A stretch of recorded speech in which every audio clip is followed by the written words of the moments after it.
Long before our corrupt financial system was built to trap people in lifelong debt, silver played a crucial role in human history.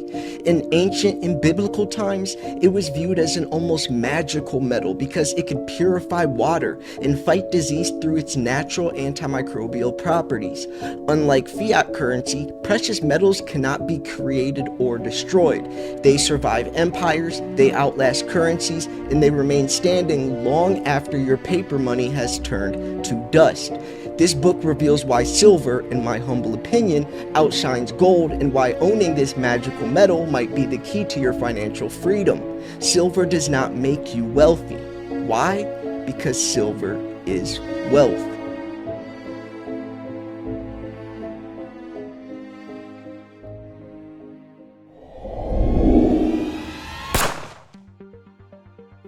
Alright folks, I'm back, I'm feeling good, took a little 3-day break, hope you didn't miss me too much. I've been doing a lot behind the scenes, and there's a lot that's about to happen in the next month or so, and I'm very excited to announce all of these things.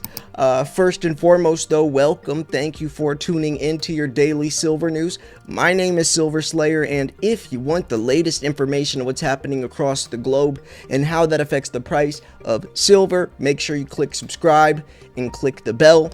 If you want a chance to win some silver for free, just click subscribe and go enter. My entry video is still live. Make sure you go enter. Links in the description of the pinned comment. And like always, may the luckiest stacker win.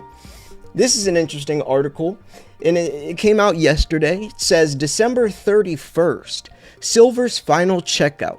The one night you can gift yourself life-changing wealth. Interesting. Buy every single silver dip, physical and miners. I'm really not going to go into silver miners too much, but buy the silver dips, basically. Between now and December 31st, rinse, repeat, renew, refresh, rejuvenate, a new shiny you. I really hope people, because silver is $50.62. I hope people have been taking my advice in my most recent videos, my few videos. One day it's up to 53, 54, and then it's down to 46, then it's back up to 54, and people's heartstrings are getting tugged on.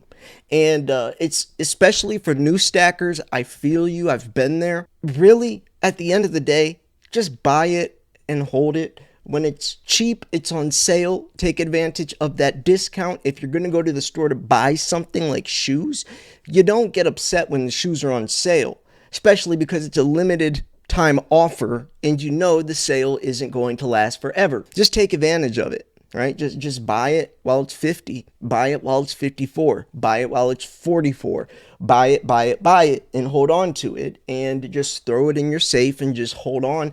And, 2, 3, 4, 5, 10, 20 years later, whenever you're ready to liquidate, if you are ever ready to, I promise you will be laughing that you were worried about $50 back on November 20th, 2025. So Warren Buffett famously said, quote, "You only find out who's been swimming naked when the tide goes out." End quote. The image is blunt on purpose.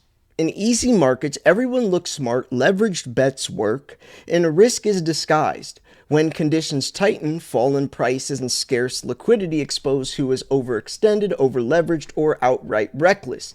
The quote is really about hidden vulnerability. It reminds investors that the real strength is revealed in stress and that prudent balance sheets, conservative financing, and genuine assets matter most when the tide inevitably turns. Yeah, I mean, most people will be looking at us and thinking that we were psychic or had some crystal ball that could see the future, that we were so risky and reckless and rebellious that, we just got lucky, it paid off. No, that is not the case. We just are investing into something instead of gambling. Like when you're investing into anything else, it's basically a gamble because you don't know what's going to happen with that company. They could go under, or someone could get canceled, the CEO or something, the stock goes down or whatever, even with cryptocurrency, because there's not real uses. But silver and gold, what affects the price fundamentals, the physical metal, That's mainly what affects the price. Yes, there's the manipulation side of things, but mainly it's fundamentals. So we can apply what's going to be happening in the foreseeable future, and that will tell us where the price is most likely headed. Nothing else really has that, right? Unless you're the CEO of the company and kind of have, you know what you're going to be saying or know what the company's going to be doing in the next foreseeable future, and you can kind of go off that way, like we've seen recently. But with precious metals, all you have to do is say, okay, the dollar's steadily declining, inflation is getting worse, interest rates are getting worse. We all know what that leads to. The dollar is a direct threat to silver, and silver is a direct threat to the dollar, and we know the dollar inevitably is going to fail. So what does that tell us about silver? It's inevitably going to succeed, and gold. So, it's really not us being psychic. It's more just us applying principles and logic and pattern recognition and understanding what we're investing into and why silver is extremely undervalued. Not only compared to the dollar, but undervalued compared to gold as well. So, Warren Buffett's line about, and by the way, Warren Buffett is a massive silver advocate. He's a billionaire, multi-billionaire, successful investor, but has never invested in gold in his entire life. Actually, his most recent quote was, he wouldn't touch gold with like a 10-foot pole.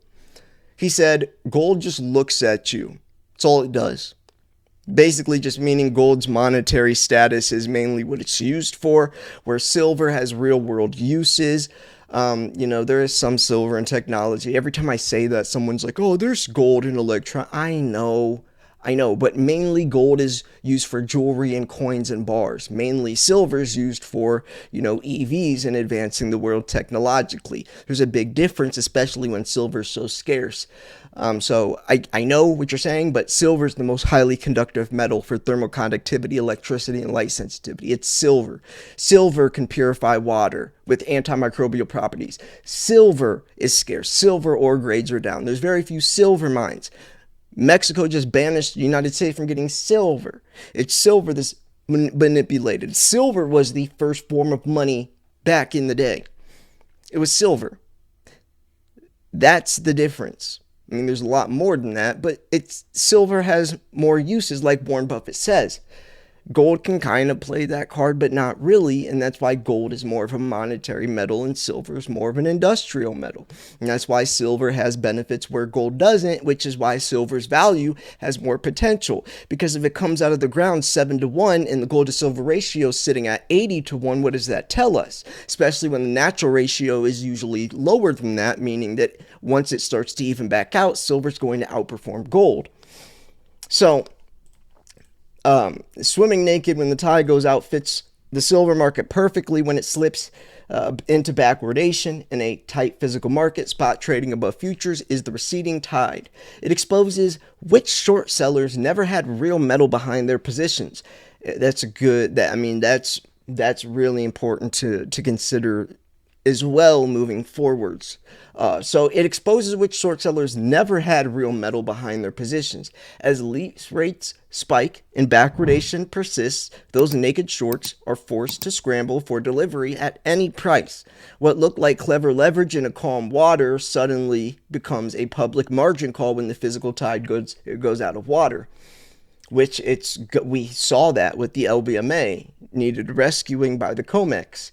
In silver, when backwardation hits, the physical tide rips out. The shorts caught without metal are not chiseled movie stars revealed in flattering light. They look more like out-of-shape beachgoers who never expect the water to disappear.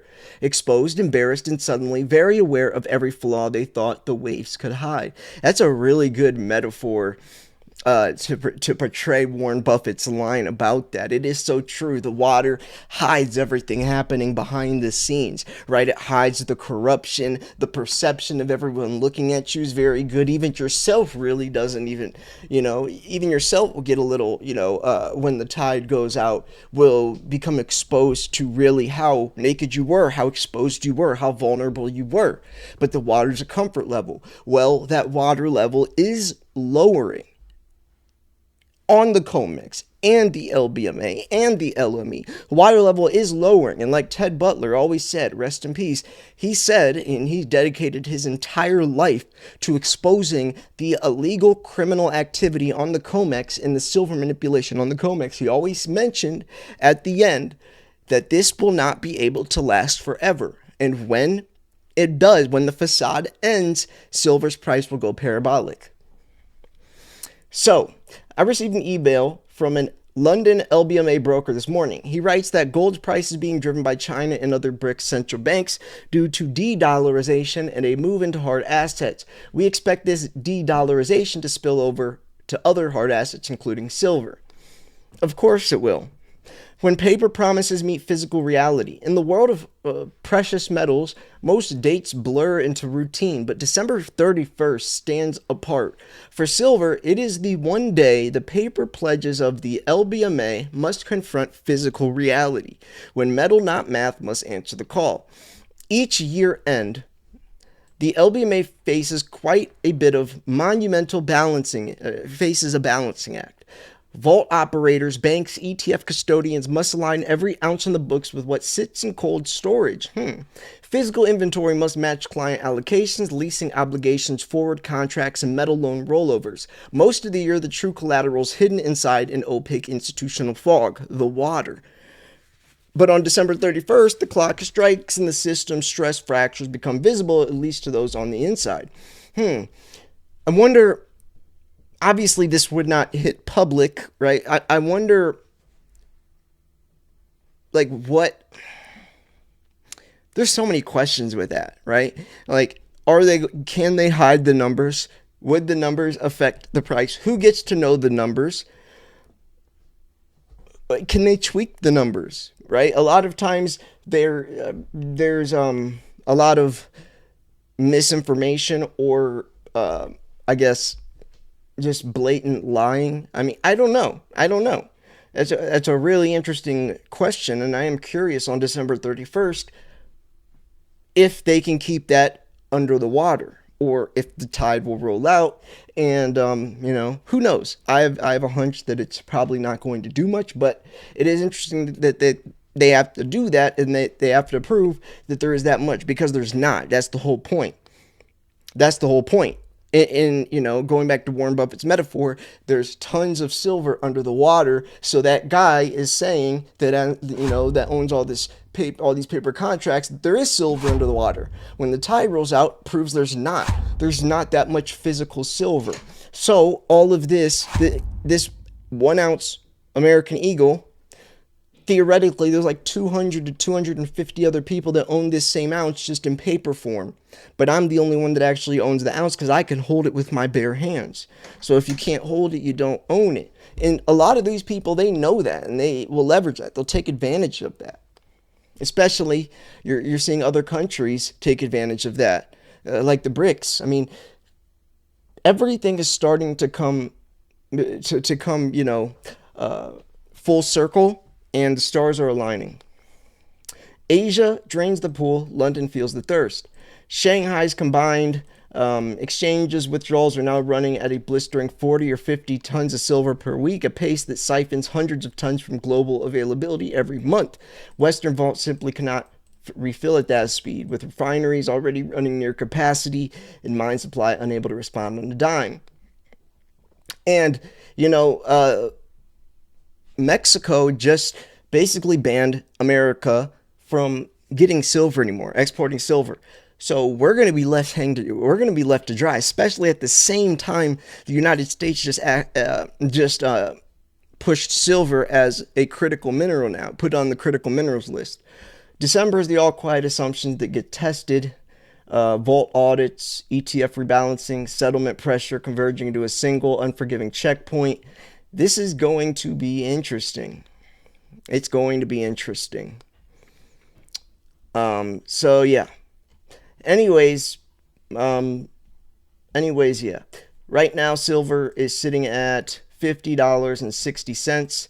I promise one day you'll be wishing you could build a time machine and go back to November 20th, 2025 and pay these types of prices. In the future, you will be wishing you could go back and pay these prices. I promise. And you right now watching the video have that opportunity. You from the future that can't pay these prices anymore, I'm sorry. Hopefully back on November 20th, you were watching this video and you did buy. Anyways, how's the future? Let me know. Comment down below. Anyways, though, in all seriousness, I hope you guys enjoyed this video. I'm back from my break. Hopefully you buy my book. It's coming out on Christmas Day. And if anyone knows how to use Amazon KDP Publishing, please hit me up. I'm figuring it out a lot. The past couple of days I figured out a lot, but there's still a little, there's a lot to this, a lot more than I originally thought, but it's fine. It's just, it would be nice to have some help. The whole entire book is done. Actually, the only thing I'm waiting for is Andy Schectman's foreword. And if I could get that, then I could actually submit the format and actually kind of get an idea more. But until then, I'm still figuring out other things. So, yeah, I just want to because you're allowed to pre-order the physical book before it hits the market. So, hopefully soon I can order one and physically see like if it looks right and how it looks. And then if I need to change anything, I could. Christmas is, about a little over a month away. So, hopefully I'll figure it out, because Christmas Day is very important, because I'm dedicating this book to my grandfather, and he's the one as a kid. Every Christmas as a kid would give me a 90% constitutional silver, which planted the seed about silver stacking. So, that coming out on Christmas would be very, it'd be very sentimental for me. I think it's just the perfect time. It's just the perfect day. So yeah, anyways, I'm going to wrap this video up here. Make sure you go enter my silver giveaway. Thank you so much for tuning in. This was Silver Slayer. I will see you guys tomorrow. Peace.